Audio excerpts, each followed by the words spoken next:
नमस्कार दोस्तों, जय महाकाल, जय माता शमशानी। आज की वीडियो में अनसुईया परी की साधना दे रहा हूँ, जो कि एक गोपनीय साधना है। और इस परी मुख्य परियों में तो ये नहीं आती है, परंतु ये गुप्त परियों में आती है। और ये इसकी साधना, सबसे पहले इसके फायदे बता देता हूँ। ये हमको कई प्रकार की शक्तियाँ प्रदान करती है, अलौकिक शक्तियाँ। इस प्रकार की शक्तियाँ प्रदान करती है कि जैसे हम यहाँ बैठकर मीलों दूर की वस्तुओं को देख सकते हैं, और यहाँ तक देख सकते हैं, उन वस्तुओं को हम परिवर्तित भी कर सकते हैं, बदल सकते हैं समय के अनुसार। तो उस प्रकार की शक्ति हमें प्रदान करती है। शारीरिक शक्ति हमें प्रदान करती है, शारीरिक बीमारी इत्यादि का नाश करती है। और कई प्रकार के अन्य शक्तियाँ भी हमें प्राप्त करती है। जैसे मानसिक शक्ति इस प्रकार से प्राप्त करती है कि हम किसी भी चीज़ को, जैसे विद्यार्थी के लिए तो ये बहुत बड़ी सिद्धि होती है। तो वो जो है किसी भी किताब इत्यादि को हम पढ़ लें, तो एक बार पढ़ने से वो हमारे दिमाग में रहता है। उसका एक एक पेज, एक एक पन्ने जो है, एक बार देखने मात्र से वो हमारे दिमाग में रिकॉर्ड हो जाता है। तो इस प्रकार का उच्च दिमाग और शक्ति हमको प्रदान करती है। तो इस प्रकार की शक्तियाँ हमें प्रदान करती है, और एक आकर्षण की शक्ति भी प्रदान करती है ये जो परी है। तो आकर्षण की शक्ति इस प्रकार है कि वो हर प्रकार से, लौकिक अलौकिक दोनों प्रकार से, आपको जो भी इंसान देखेगा वो आपकी बातों पर विश्वास करने लग जाएगा। आप जो भी कहो, उसको गलत भी कहो तो भी वो उस पर विश्वास करेगा और वैसा ही वो करेगा।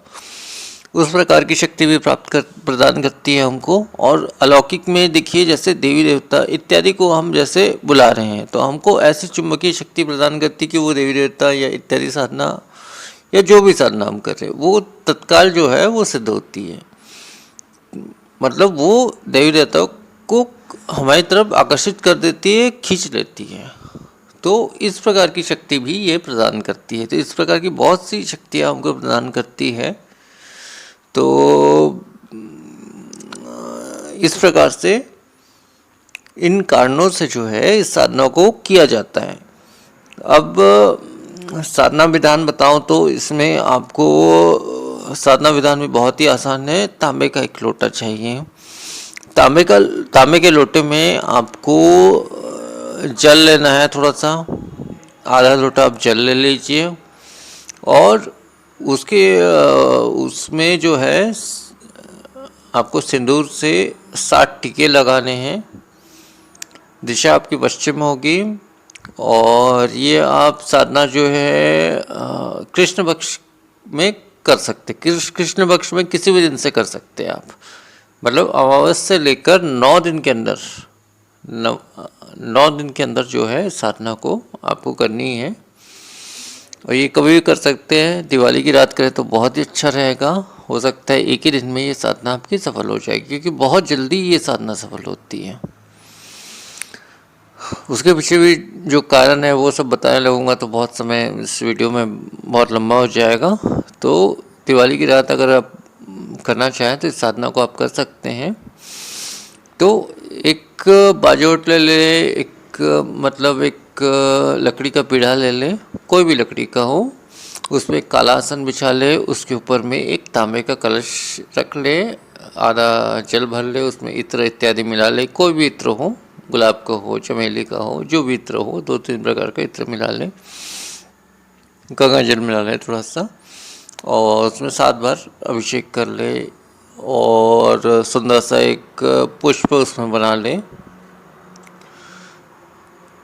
तो उसके पश्चात जो है आपको लाल रंग के फूल, कोई भी फूल लो, गुलाब की हो चाहे कोई भी फूल लो, उस फूल से उस आसन को सजा लेना है। और एक दीपक आपको जलाना है, तेल का दीपक जलाना है। इसमें कोई भी खुशबूदार तेल का, जैसे चमेली का तेल हो गया इत्यादि। तो ये जो दीपक है वो मिट्टी का दीपक जलाना है। ये आपकी तरफ मुख रहेगा और धूप या अगरबत्ती आप जला लें, 5 अगरबत्ती या धूप जला लें। और रात्रि 11 के बाद ये साधना होगी। 11 के बाद जो है आपको उक्त मंत्र का 700 बार पाठ करना है। अब इसमें जो है अगर माला का उपयोग करते हैं तो सफ़ेद स्फटिक माला का प्रयोग करें। और अगर माला का प्रयोग नहीं भी करते हैं तो भी जो है आप अपनी गिनती अनुसार इस साधना को कर सकते हैं। माला विशेष ज़रूरत नहीं है इसमें। तो इस प्रकार से आपको साधना करनी है। वैसे तो लगभग 3 से 4 दिनों की साधना, मतलब ज़्यादा से ज़्यादा 5 दिनों की साधना होती है। और इस साधना को जब तक सिद्ध ना हो तब तक आपको छोड़ना नहीं है, उसको सिद्ध करके ही रहना, वो सिद्ध होगी। वैसे तो 1 या 2 दिन में आपको आभास होना चालू हो जाता है, पहले दिन से ही वैसे आभास होना चालू हो जाता है।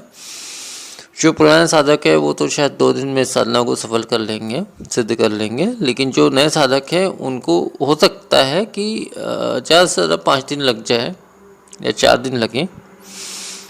तो केवल इससे मंत्र का महत्व है।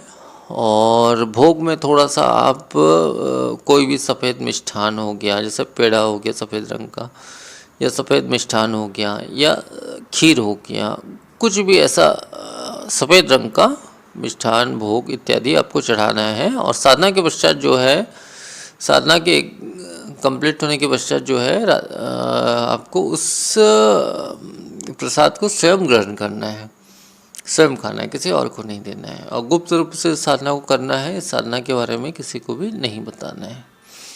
तो इतना ही नियम है साधना का। अच्छा, इसमें सुरक्षा घेरा अनिवार्य है क्योंकि इसमें कुछ समस्या आती है। सुरक्षा घेरा अवश्य ही बना ले, उसको विधान में पहले ही दे चुका हूँ। सुरक्षा घेरा बना लें और शरीर बंधन भी कर लें इसमें। और जो है इसमें सुरक्षा घेरा शरीर बंधन तो अनिवार्य है ही, उसको आपको करना ही है। और गुरु मंत्र अगर आपके पास में है, आपने दीक्षा ली है, तो गुरु मंत्र का अवश्य ही एक माला मतलब 108 बार अवश्य ही पाठ कर लें। तो इतना ही नियम है इस साधना का। और इसी प्रकार से ये जो साधना रात्रि 11 बजे के बाद करनी है आपको। मतलब इसका समय जो है समय जो रहेगा कृष्ण पक्ष में, या तो अमावस्या के दिन से आप इस साधना को शुरू करें, या फिर अमावस्या से लेकर 9 दिन के अंदर जो है इस साधना को अवश्य ही शुरू करते हैं। काली रात में ही आपको इस साधना को करनी है।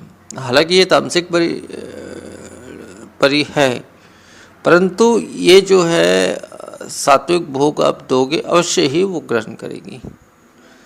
वैसे मदिरा का भोग भी इसको चढ़ाया जाता है, अगर आप चढ़ा सकते हो तो आप चढ़ा देना उसको। मतलब कैसे चढ़ाना है, मतलब जैसे मदिरा का आप कोई भी बोतल लेके आ गए, कोई भी देशी विदेशी उसमें कोई फ़र्क नहीं है, मतलब उसको 2 बूंद जो है उसके आसन के सामने जो है छोड़ देना है और उसका ढक्कन खोल के उस मदिरा को उसको अर्पण कर देना है उसके नाम से। और जो भी ये चीज़ मदिरा अधिकांश तो मतलब खाली हो जाती है, मतलब आधा खाली होती है या थोड़ा खाली होती है। तो जैसा भी खाली हो जाए तो बाकी जो बचा हुआ है उसको जो है आपको किसी भी वृक्ष के नीचे इत्यादि स्थान पर, सुनसान स्थान पर चढ़ा देना है। तो उसी के नाम से आपको चढ़ा देना है। तो इतना ही करना है आपको। और इसके अलावा और कोई विशेष विधान तो साधना में नहीं है। वो विशेष मंत्र मैं आपको बता देता हूँ। ओम क्रीम ह्रीम तम कम ज्वाली अनसुया प्राकट्य ह्रीम क्रीम फट स्वाहा। मंत्र एक बार फिर से बोल रहा हूँ। ओम क्रीम ह्रीम तम कम ज्वाली अनसुया प्राकट्य ह्रीम क्रीम फट स्वाहा। तो मंत्र बस इतना ही है और इतना ही विधान है। तो फिर आज की वीडियो में फिर इतना ही। नमस्कार।